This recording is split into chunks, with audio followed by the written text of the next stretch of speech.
in this AP issue? No, ma'am. Oh my gosh. Not true. I'm asking the person who is responsible for working with the college board. I wasn't asking the audience.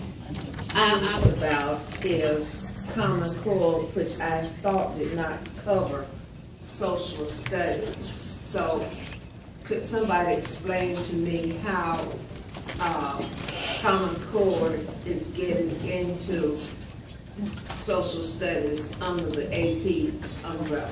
I'm not following that. Is that a question for our testifier? I think she, did you Anybody mention who can that? answer it. Okay, Ms. Linehan, you mentioned it, so would you like to answer that? Well, Common Core is more than a set of national standards. It's a philosophy of education.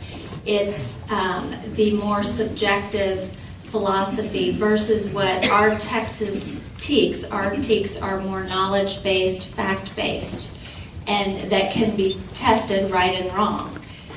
What this is doing is opening up a more subjective philosophy of education. And if you look at the strategies and tactics of how Common Core was put into 45 states across this nation without anyone realizing it, and you look at the people who are behind it, like David Coleman, who is now the head of the College Board, who is aligning our national assessments, SAT and ACT, with that Common Core philosophy of education, then by virtue of those exams, our children here in the state of Texas, you have teachers and school districts who are using that philosophy of education to teach versus the knowledge, fact-based philosophy that our Texas TEKS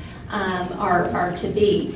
And if you look at who David Coleman is, we think that he's the mastermind. That's what you hear in the media.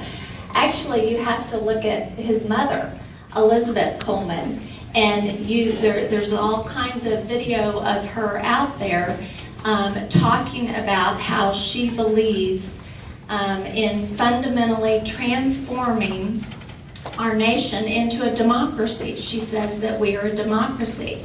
Well, we're not a democracy. We are a constitutional republic.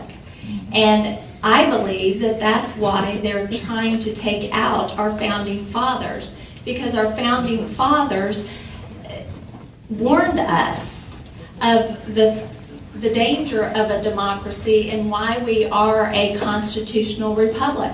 And we can see it in full view right now with the children that are the influx of illegal minors who are coming in, and they're getting rights to an education before we are as citizens.